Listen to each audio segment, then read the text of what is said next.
YouTube. This is Wrestling and Amusement Park Fan 62. Today, in this video, I'm going to talk about Carowinds. If you don't know where Carowinds is, it is on the border of North and South Carolina in a town called Charlotte. Now, I'm going to be doing something different in this review.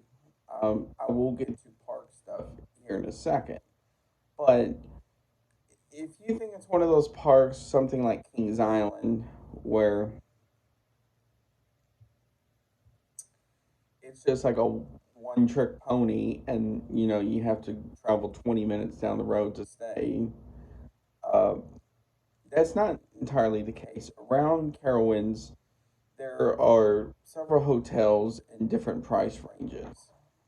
They have a new hotel that just got built a couple of years ago, um, literally within walking distance of the park. But then also across the street, and basically you have some choice hotels as well. Same with restaurants. You also have Culver's. You have um, Cracker Barrel, stuff like that. Um, Now,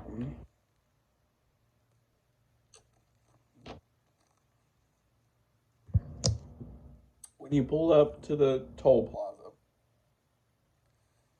the toll plaza does need updating. It has a lot of Paramount feel to it. And that's one thing that needs to get changed is their toll plaza. Now, it has been extended to something like what you would see at Kings Island or Cedar Point or something in that range. But it does need to get updated a little bit. I'm not entirely sure how much parking was because we didn't have to pay to park. Now, when you get to the entrance plaza itself, um, the entrance plaza is kind of neat because you have the big Carowinds sign. Then you have the North Carolina and South Carolina flags flying. And then around it, you will see Fury 325, which I'll get to in this video, Intimidator, um, and a few other rides. If I cough in this video, I'm sorry. I've had this cough for a bit. I'm not entirely sure what it is.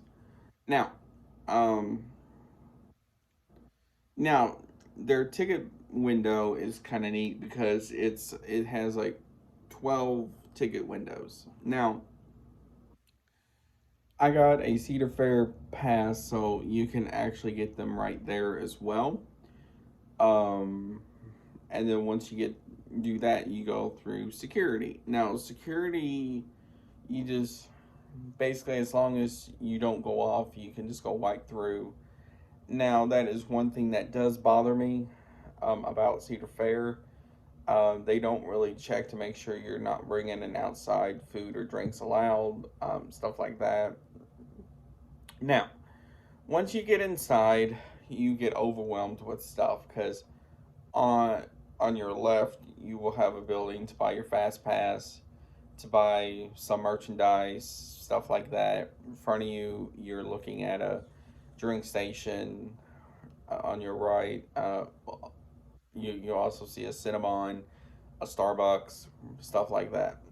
Now, if you get there right at opening or right before opening, they do this cool thing where they do the national anthem and a song for Carowinds, which is kind of neat. Now, from there,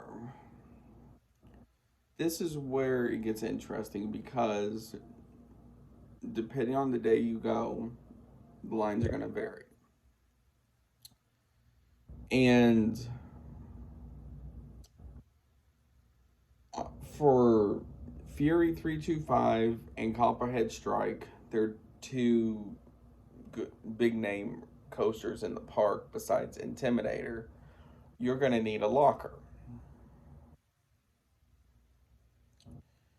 Now, in a separate video, I'm going to do about lockers there, but you will need a locker. Um, Now, operations are hit and miss, and that's one of the big problems I've noticed.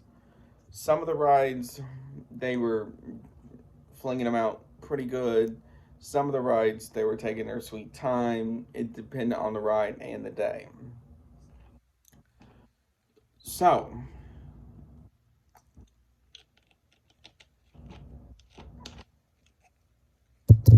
food. Now, food there is pretty good to a point. You have Harmony Hall, which you have. It's not a chain. They're not chain restaurants like you see it, like the Festus House at Kings Island. But you do have. It's like a food court, but without the chain restaurants. So you have like a place where you can get Italian, so you can get like pizza and pasta and stuff like that.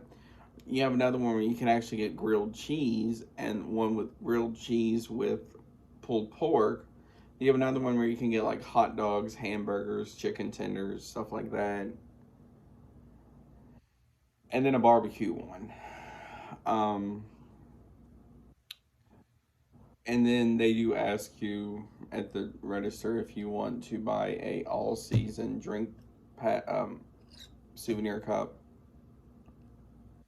Now, and then they also have Chick-fil-A, Panda Express, um, Cinnamon, Starbucks, and that's really about it. Now, the last thing I want to talk about this video is the whole atmosphere of the park.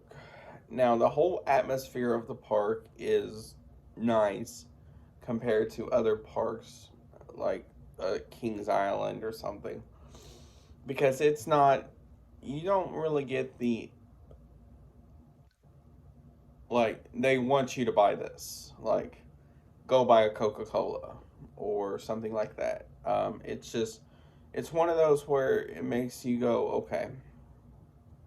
Um, Now, do I recommend this park? Absolutely. It's a great park with a decent coaster lineup.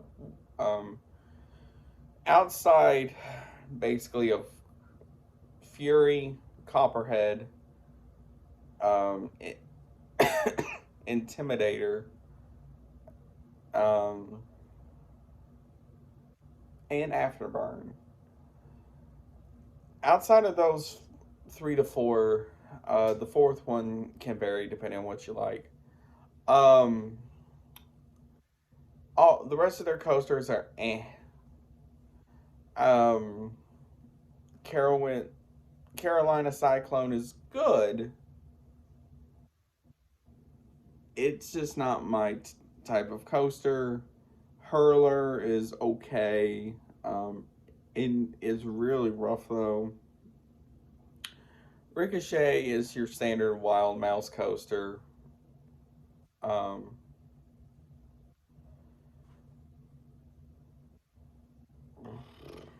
there's a couple other in there I can't think of. Oh, Nighthawk is just your standard Vekoma flying coaster.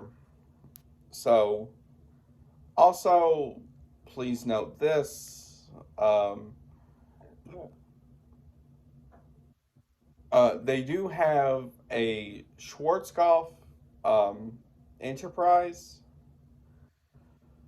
Now, that actually has more oomph to it than it looks. Um, and it's interesting because it's like, it doesn't look that bad, but once you ride it and stuff, that's then you kind of get very dizzy by the time it's over. Also, the cars for that ride are incredibly small. How two people can fit in that is beyond me. Now, I have a battle scar, so to speak, of when I fell. But overall, I do recommend this park, and you should try it.